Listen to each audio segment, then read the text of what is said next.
issue. Sometimes my right elbow Hmm. will like I don't want to call it cramped, but it'll ache and it'll be hard for me to like sometimes I'll get stuck in the Okay, bottom half of getting it up. gotcha. Could that possibly be? Um, if you had a video to like see exactly what it is, that might help some. But I would say generally like getting stuck where you feel like you can't lock out or quite finish the bench is often like that shoulder position loss. You kind of get slightly out of position and it's really hard to like finish from there, as opposed to like if you kept the shoulders, then it would be a much smoother kind of thing. Um, and in terms of the pain, I'd say like arm pain is a really common thing that a lot of powerlifters get like during bench press. Their bicep, like the middle of their arm, maybe even the tricep or like forearm kind of hurts. Most of the time that's not from bench press, it's from their squat, because they're not creating like the best tension with their upper body. So either the bar is like sitting with a lot of weight through their arms, so they're kind of like supporting all that load in that sort of position, or it's just really unstable. So then their arm has to like create some of that stability that their shoulder isn't. So you're like really contracting hard, uh, and then your arm feels like kind of beat up. And sometimes you don't even necessarily feel it like immediately after squatting. It's just like you go to bench press the next day and you're suddenly like, ooh, that really hurts.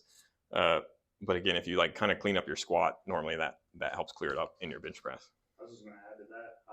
I went through that, and I went from low bar to high bar, and it was definitely like my elbows would hurt so bad on squat day I could barely move them, and it was like 2 or 3 days after my squat day. But when I switched to high bar squat, I was torquing them some way or something, Yeah. and man, all the pain went away. Makes sense. Yeah. Yeah. Like arm pain's complicated. It would take like a long time to cover that whole thing. But like he's saying, I think squat. It wasn't hurt on the squat day. Yeah. Like no pain at all on squat day. But when I went to go do my bench day, it was like excruciating. I don't know. It was maybe the way I was trying to torque it down while it's low bar or up or something. Yeah. So I try to think. I've tried thinking like up and down, but I've just switched to low bar and it took all my pain away. Or high bar. Yeah. I got another, I guess, very specific question around, Sure. And I guess it's probably programming and Okay.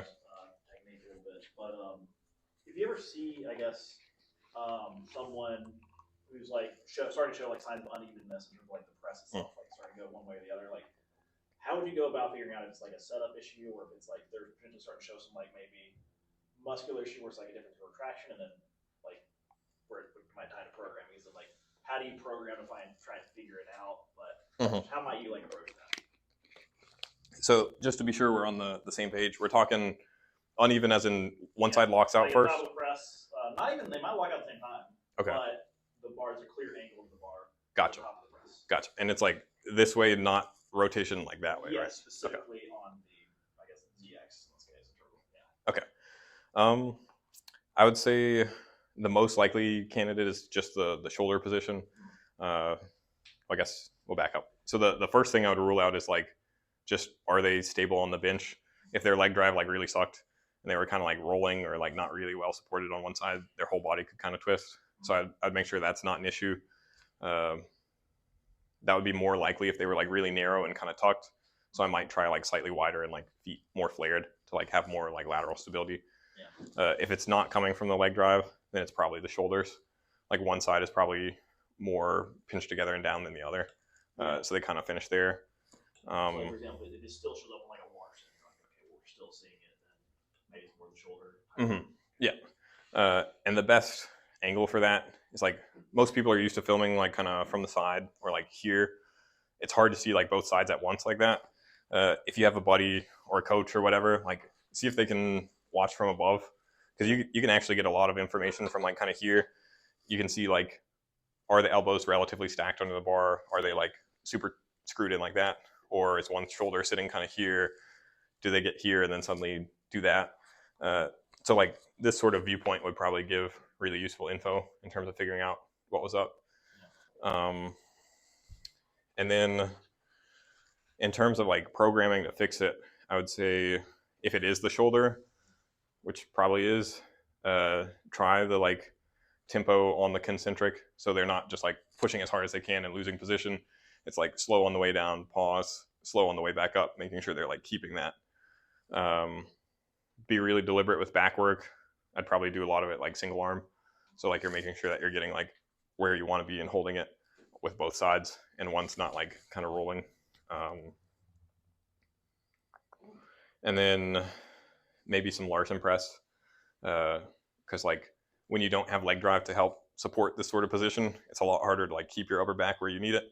So it would be even more likely to kind of pop out, and you might notice it. So like having it intentionally be harder might help you kind of clear up the issue and have that transfer over to your main bench. Is this for you or someone you know? For me. Okay, cool. Well, if you're down, It's his friend from another school. yeah. I have almost the exact same issue. Like mine, it doesn't lock out different. It's just, it looks like the bar's crooked the whole way up. Gotcha. Yeah, the uneven lockout where like one side is higher than the other is often the like retraction, like how much in this direction is both shoulders. The bar spinning is often like one higher than the other, or like one tipped. Like shoulders can kind of roll a little bit, so like one is often rolling forwards a little while the other one's staying down, and then as a result you see the bar kind of rotate a little that way. Like my right shoulder tends to roll, like in my squat, like one is here and one's there, and then you see that a little in my bench press too, where like one side touches a little crooked from the other. I'd say like a few degrees is not the end of the world. When it starts being like super prominent and people are like, whoa, what the hell? Then like it might start to be something where it's like, oh, we should clear that up. We'll run through some programming real quick, see if anyone has other questions, and we'll go through the like whoever wants to can do some bench reps and get feedback. And did you want to be an example for everyone, or just address it one-on-one? Yeah. Okay. Yeah, just if you rely, like I bench with a close grip, I definitely do the sink, and that's something I need to work on. What is that compensating for? Sure. And you've seen me bench enough, you probably have a good idea.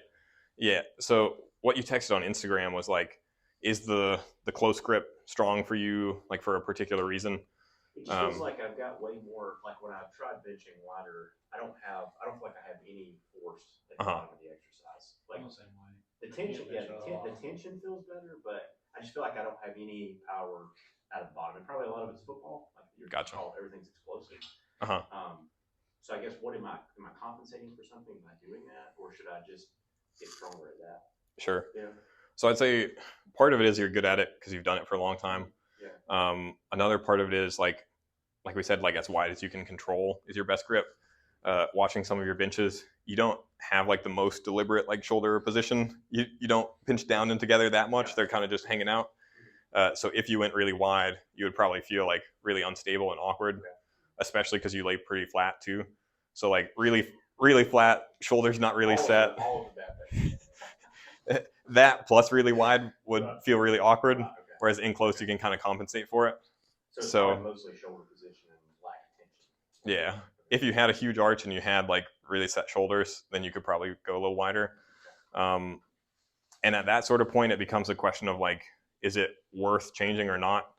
I think it is. I mean, I think you got to take 2 steps back to eventually move forward. I think in my case. Yeah. Like, I think Matt's a great example. I don't know if he's still around. Okay. For anyone that doesn't know, Matt's deadlift is awful. He looks like this. He's just super rounded. He gets here, his legs are totally straight, and then he just kind of like spends 10 seconds doing this. But he does it every time. And he does it every time. And unfortunately, he still deadlifts a little more than me. Yeah. So he's clearly gotten super strong with that. And like changing it would take a long time. It would take him probably a year to like make that adjustment and have it like really carry over to his max weights. And like a year from now, he might be stronger if he spent all that time making those changes. But it's like, do you really want to do that? Or do you just want to spend that year like getting strong in the way that you already lift? That becomes like a hard question. It's like, have you had any injuries resulting from the technique that you're currently using? If so, it's probably better to switch away. If not, you might be able to get away with it. Just how long have you been using this technique and how long do you think it would take to change? A lot of those kind of factors like weigh in. So with you, it's like, I don't know, have you had any issues from how you currently bench? Okay. How long have you been benching like that? A decade? I mean, I started with a normal grip and I just kind of eventually moved closer to, I just felt more power Okay. But I don't feel like, I feel like my bench is obviously the weakest of the three, so it's not like it's not the case with Matt where he's got a good deadlift. Sure. I feel like my bench isn't good anyway. So Okay. Gotcha. Why not fix it now? And how much has it moved in the last year or two? Have you added 10 pounds, 40 pounds? Yeah. Okay. Well, in that case, I might make the argument that it's worth changing. Yeah. Because if you kept benching this way for another year, you might add 5 to 10 pounds. If you made the switch and a year from now you were still adding 5 to 10 pounds, but the next year you managed to add 20 instead, then that would be worth it for sure. It's just one of the interesting things of when someone's pretty deep in their career, there's these questions of pros and cons. There's a cost to making these changes. Whereas someone who is new to benching, I would be well, yeah, we just gradually widen your grip as you get better at controlling it. So if it's something you want to invest in, I'd say work on your upper back mobility so that you can get into a bigger arch. Work on that shoulder position. Be really deliberate with your back exercises to help with that. Would you scrap the current bench out completely? So I'd keep. Talk about keep one. Yeah, I'd keep one and then alter with the other. So have one bench day that you currently do, and then one bench day where you're working to try and get it wider. If they're so different though, one's close grip, flat. Yeah. And my Larson is basically as good as my competition bench. Okay. Should I just do big bang and switch completely and just accept a big cut on the front end and just start kind of from ground zero? I guess it depends. Do you have any meets booked? No. Okay. Nothing anytime soon. If you're fine with spending a whole year, then maybe you just double down on making the changes. But with trying to think of who's a good example. There's some pretty big famous lifters that are making money doing this, or at least want to do meets because they're staying relevant. They would not want to just I'm going to stop sinking my bench press. Julius Maddox, no one's convincing him to change his bench press technique, but maybe you can get their secondary bench press to be softer in how they touch, so they're not beating up their shoulder as much, and at least it bleeds over into how they comp bench, in that they're not sinking as aggressively anymore. Right. They're sinking a little less. So sometimes it's just about using that secondary day, but if you're willing to go all in on it, then maybe both. Yeah. I'll see why not. Okay. So kind of adding on, so you say a year, is that the minimum time frame you're working on these changes before you're making a call on it? Or 6 months in, if you're okay, my shoulders are beat up, sure, everything hurts, my numbers aren't going up, what's the time frame you're committing to making these changes before you're making the call whether to go back and revert back, or sure. It's hard because it's all just judgment. It's all relative. Yeah. Okay. A year is just an example for him because I know what his bench looks like. I know it would take a while to change. Lot of fix there. A lot of change. It's already working mostly. With someone newer, it's well, yeah, we should reasonably expect to see changes within a month, 2 months if they're actually trying. I'm the same way though. I don't really have the arch. Yeah. I grip thumb width, and I've been doing it since high school. Yeah. So it would a year time frame is. I'd say. I'd run it through a prep, and do okay. a full meet cycle and then evaluate. Okay. Yeah, I'd say you should have some indication how it's going after a while. Are you able to actually do the lift to a decent standard? Is it heading in that direction? The big hang up is trying to get it where that's so ingrained that it is your 1 rep max, right? If Matt was trying to keep a flatter back when he deadlift rather than being super rounded through his upper back, he could probably do that today with a plate. He could probably do that in 6 months with 90%.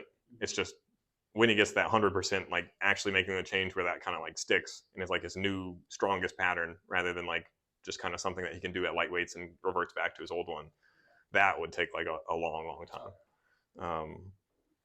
But you should have an idea whether it's kind of working probably within 3 months tops. And after that point, it would be well, maybe not. And I'll just double down on what I'm good at. Because it really is do you want to just get strong at what you already do versus change stuff and having to weigh that out and decide. All right. So the big stuff when it comes to programming is bench press frequency would probably be the first thing to cover.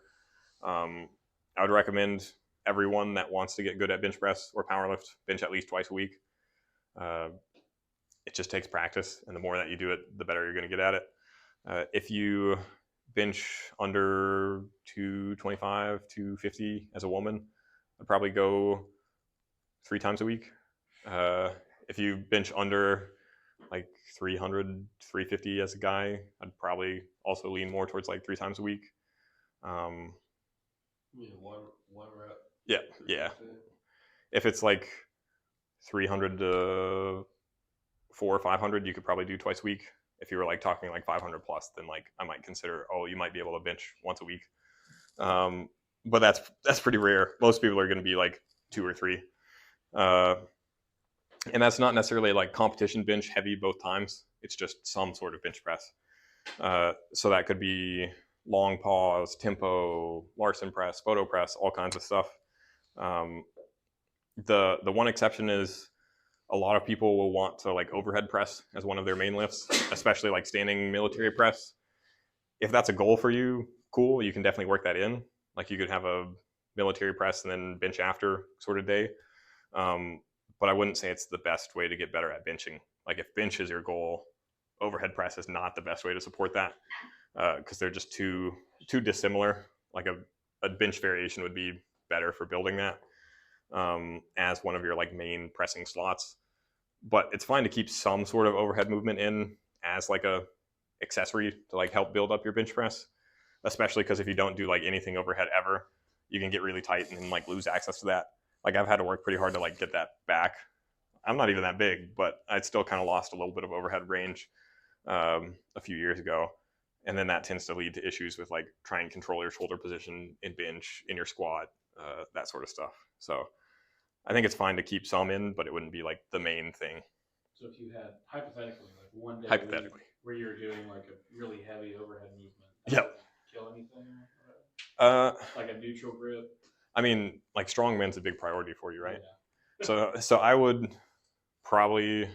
How important is powerlifting? Is it secondary, or you want both kind of primary? I want to do one each year. I want to do a powerlifting meet and a strongman meet each year. Okay. That's the goal. Yeah, that's the goal around. For Gotcha. hybrid athletes. I would say like you could.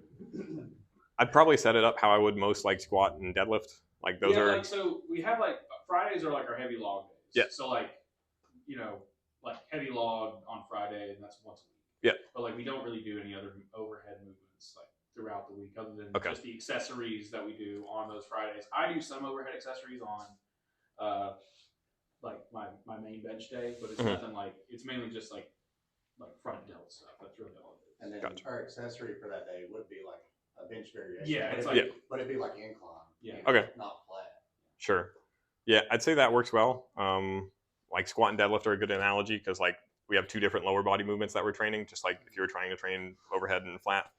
Like I would put main squat, secondary deadlift, main deadlift, secondary squat. You could do the same thing. So like you were talking about, I'll probably do like your main overhead press of the week and then secondary sort of bench variation and the other upper body day, like main bench, secondary sort of overhead. Okay. So maybe that would be like the incline. I'd probably go like flat bench main of the week and incline and then overhead and like some flat bench variation. But like even the incline probably works fine enough. It's just a little less specific in terms of like how you set up and execute the lift. So you might be able to get better at bench a little faster if you had 2 actual flat benches. So if you're only going for powerlifting, like your main lift on both days should be bench. Yeah. But one's like maybe speed work or something. Yep. Yeah. So we can talk about a few like variations that I typically give people and like why. So like we kind of talked about earlier with the like struggling to lock out. I don't think there's really like such a thing as like a weak point in your bench press. I think there's only like technique breakdowns that then cause you to miss the lift.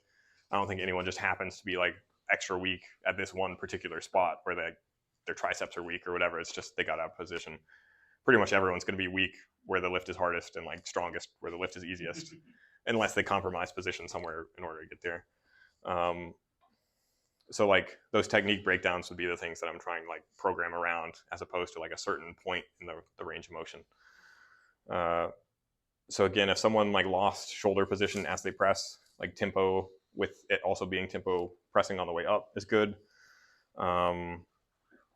If someone struggles with maintaining shoulder position in general, I like Larson press, where I would unrack like normal, so everything looks exactly like regular bench. After the bar is unracked, I would straighten the legs, like lift them up in the air, and then you lower the bar down, you do a rep like normal. Taking the leg drive out like that is just because normally your legs help push you into a bigger arch and support that like shoulder position. Without that, it's a lot harder to keep that shoulder position in your arch. So you're gonna like have to fight like ending up here. So that helps a lot. But I would make the important distinction of like lift your legs after the unrack rather than before, because a lot of people are losing position as they unrack the bar if they're just doing it without leg drive to help. And we're not trying to get better at like unracking, we're trying to get better at like benching. So that would be that. If you are trying to learn to have a softer touch on the chest because you normally sink, Spoto press is a great one. You lower the bar down, pause like an inch above the chest, hold it motionless for a split second, and then press back up. Because if you think about it, like most people that sink don't really like control the bar that well. They don't ever like really stop the bar that hard. They're just kind of like here, they come down and then they go, whoop.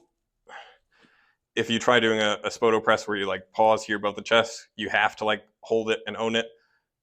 And that's the same thing that we're after in your comp bench if you're having a soft touch.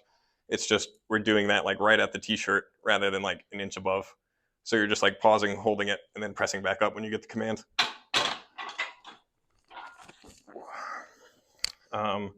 So Spoto press is one that I really like.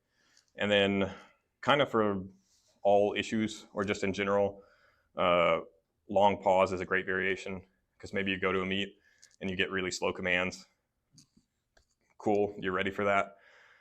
Or it just gets you better at like staying tight and holding position for longer periods of time.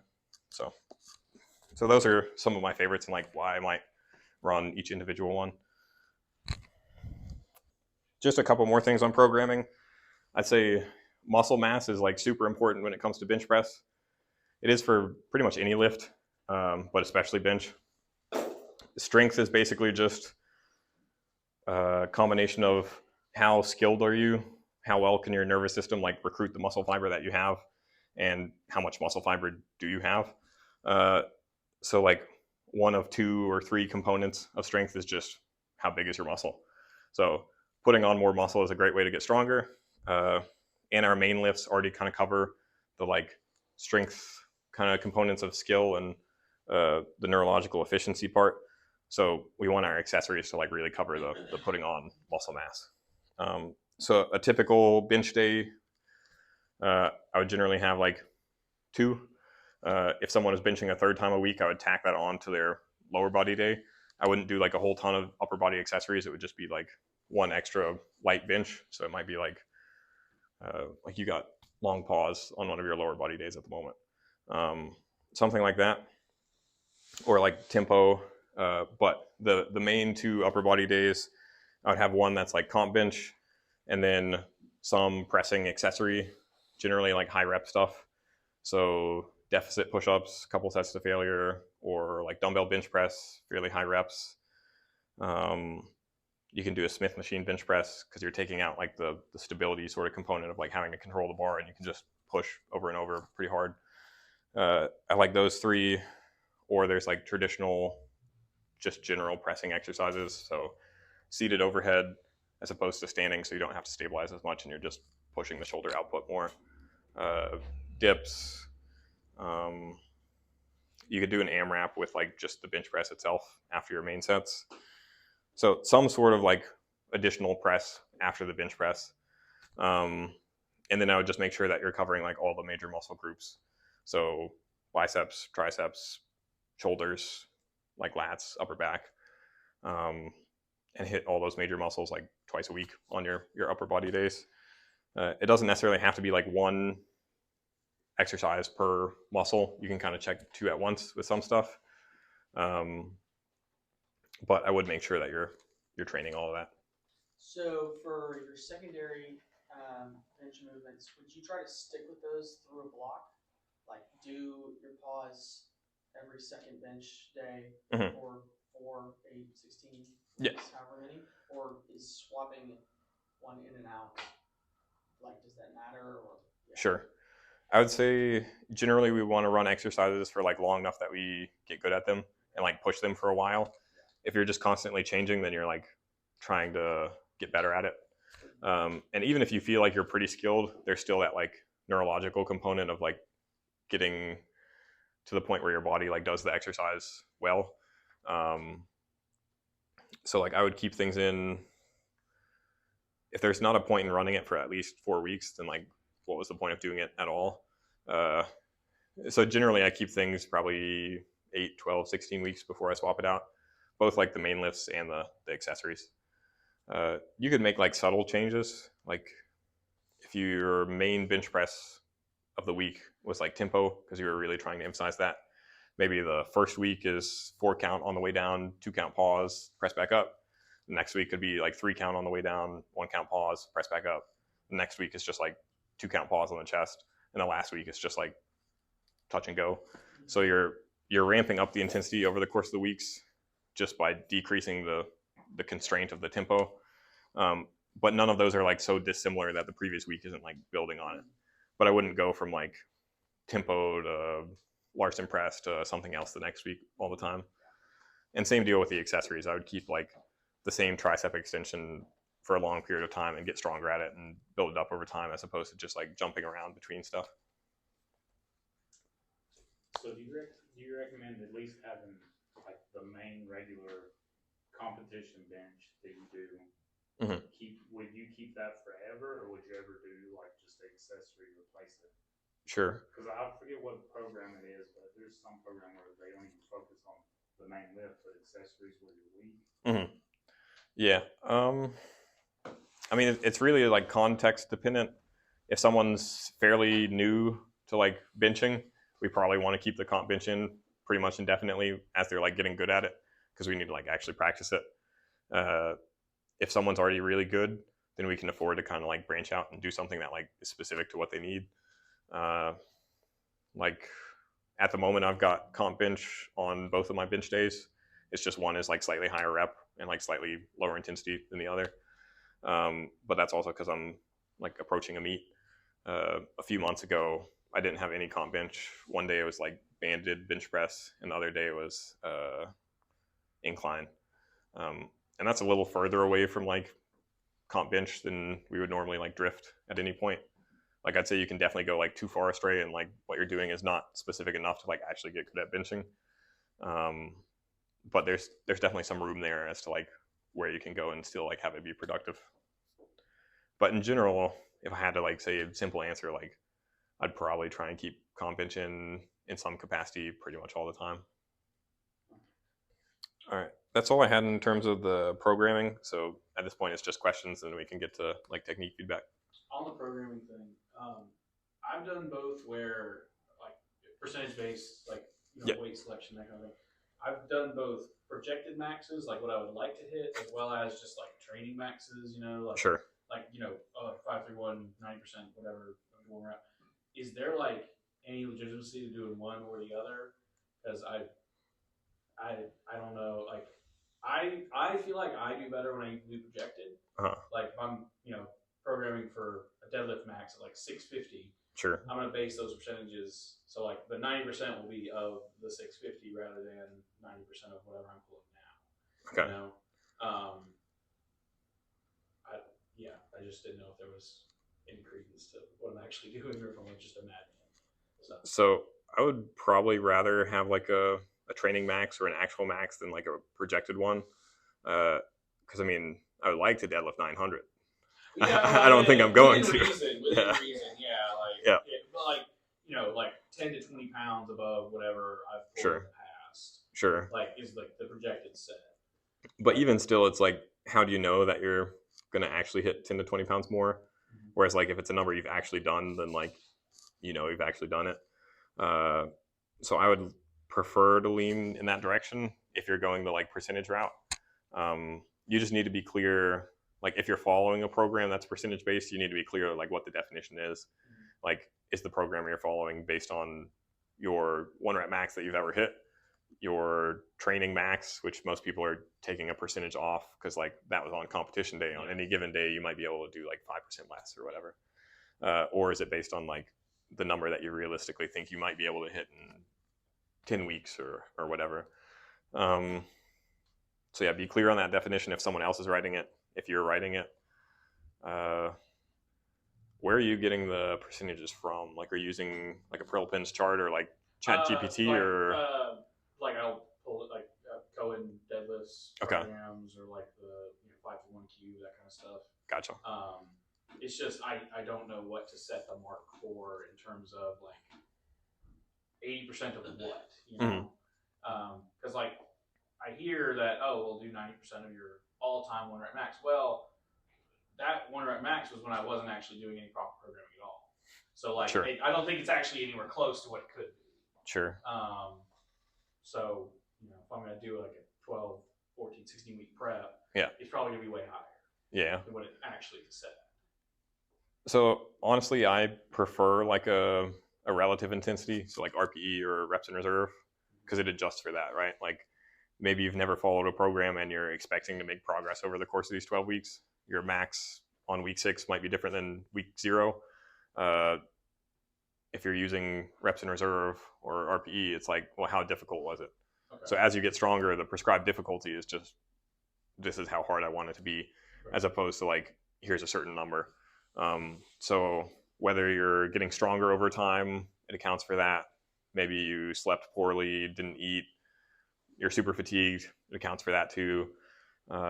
Maybe it's a variation, like you've never done a 1 rep max on your Larson press. You don't have to know what your 1 rep max is. If you're after like a target difficulty, you don't have to know. So honestly, like most of my programming is based on RPE or reps in reserve. How do you differentiate those two? Or Sure. use one versus the other? Yeah. So I like reps in reserve because it's just how many more do you think you could have done?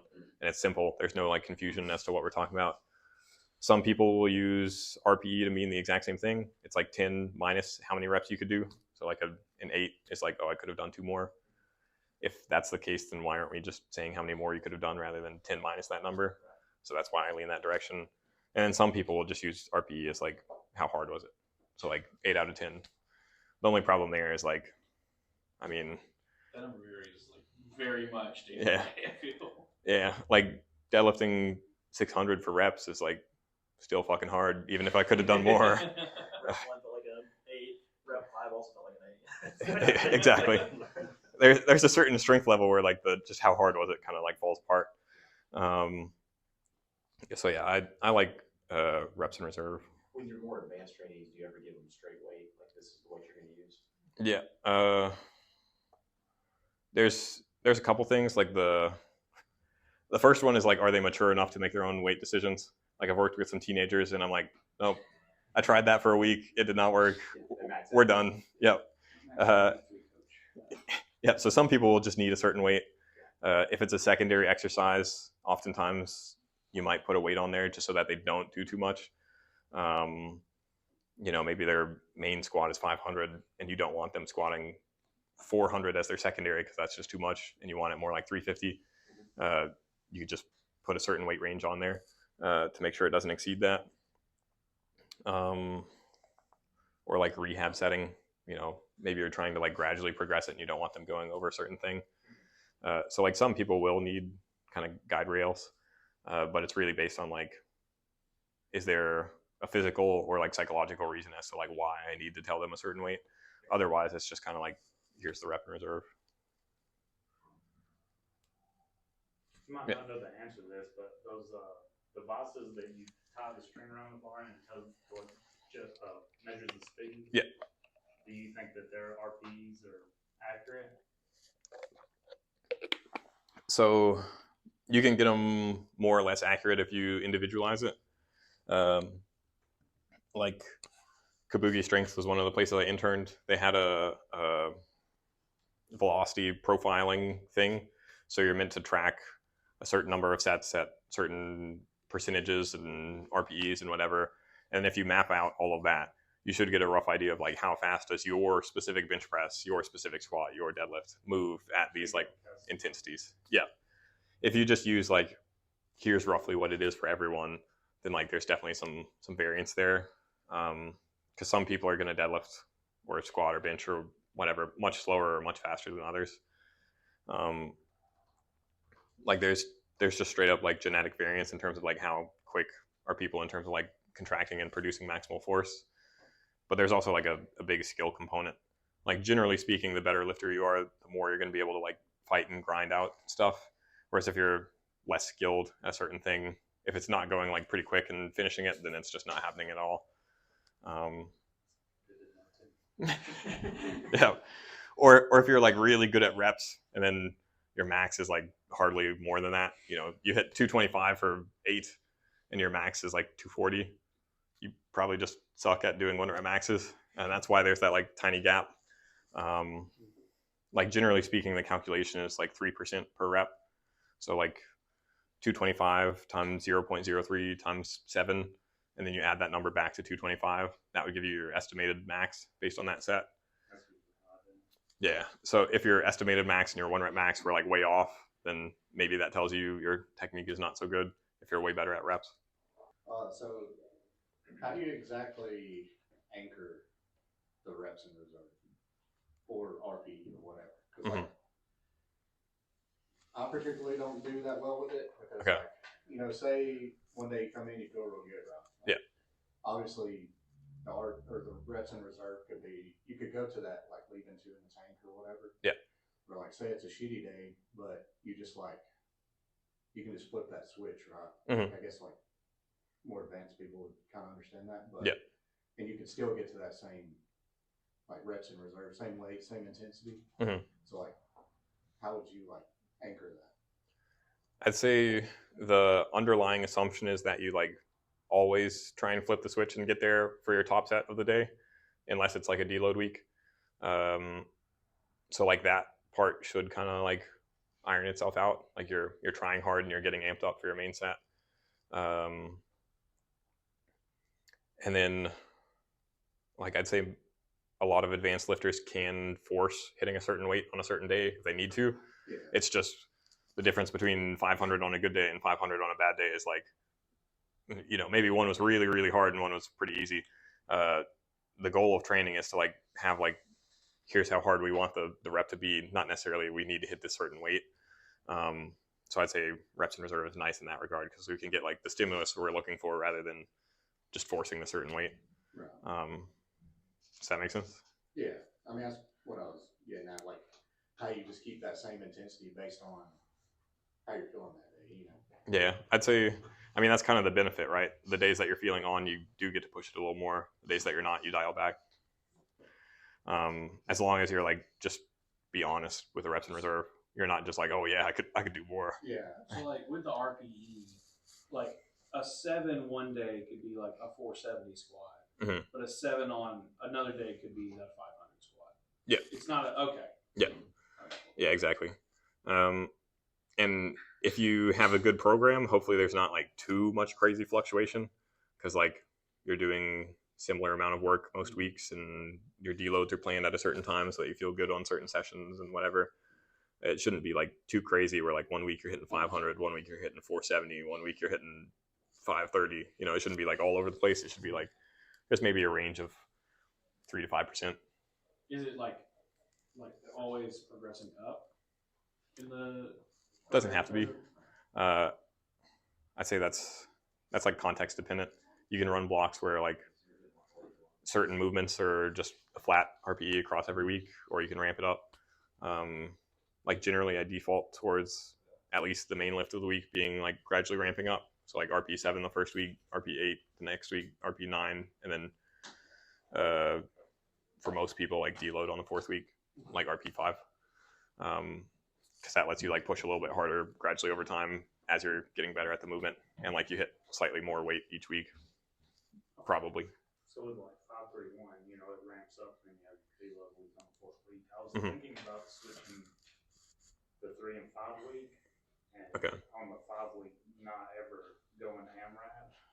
That way I have like a heavy week and a easy, or like a hard week and an easy week every 2 weeks. Do you think that'd be a bad idea, or just leave it the standard ramp up and down? Is it working? Like, have you run 5-3-1? Yeah, I mean, I've done it for a long time, but I haven't switched it up like that. Gotcha. I'm gonna give it a shot. If it's already working as is, just running it how it is, then I would probably just keep doing that. I did 5-3-1 a long time ago, and one thing I tried is I did the first 3 weeks, and then started another cycle, and then deloaded the 7th week. I found every 4th week deload was I've tried that too. Yeah. And I like that the most, but I was wondering if maybe I was just killing my CNS going hard AMRAP 3 weeks in a row. Mm-hmm. So I figured out. I'll be honest. When I run 5, I don't do the EMRAPs. The same thing. They kill my CNS. I just do back down sets. Yeah, that's why I was figuring maybe on the 5 So I kind of just take them all out.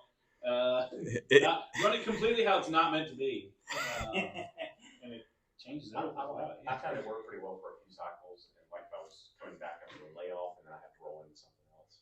So I'd say those two are almost opposites. It's like, can I run 3 hard weeks, 3 more hard weeks, and a deload? Versus can I run 1 hard week, a deload, 1 hard week, a deload? You could probably just stick to the middle, like follow it as planned, unless you feel like you need to like sway in one direction or the other. I haven't run 5-3-1 or looked at it in a while, but I'm pretty sure the AMRAPs are there for a reason, right? Like, isn't there an estimated 1 rep max, and that helps adjust your training max? Yeah, so like if you're getting like, if you're getting like 5 or 6 reps at your 85%, you're probably gonna bump that number up. Or I think that's what I need to do, because I Yeah, hate on my 5 week doing 12 sets of getting 12 in my squat and feeling. Gotcha. Well then, yeah, that's insane. Are you serious? Are you getting 12-week reps? Sometimes. So, But that's kind of like what he said. Like that's kind of like where RPE and reps in reserve come in. True. Like because he could just be feeling really good that day and get 12.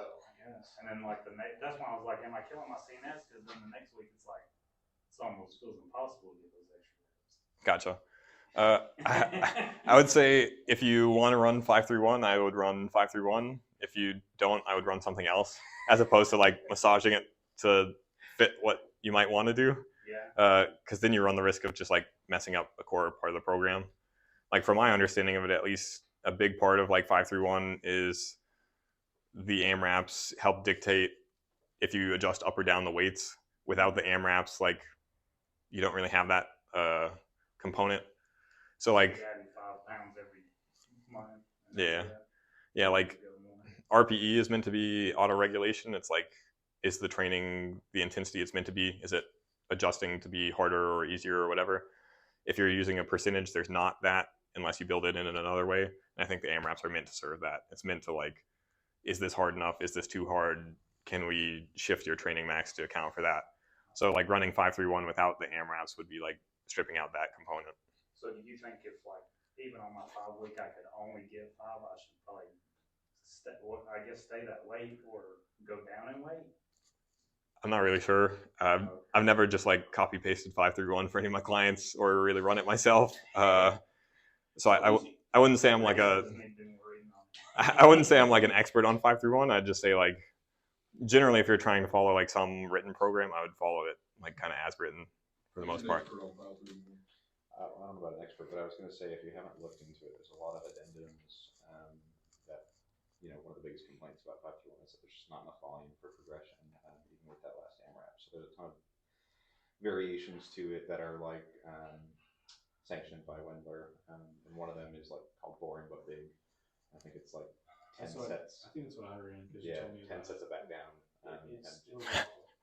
You should try it. I mean that the best way possible, but it was awful. There's a number of different things. If you go on something like Lift Vault, they have like an archive of like 4 or 5 different variations on how to run it. Yeah, I know there's a lot of different variations. I just didn't know which way to go about it. Sure. Yeah, if you want to talk more about like how to tell if you're overtrained and super cooked or undertrained and not doing enough to progress or any of that kind of stuff after, we could. I just want to make sure that we don't run out of time before we get to like actually bench press.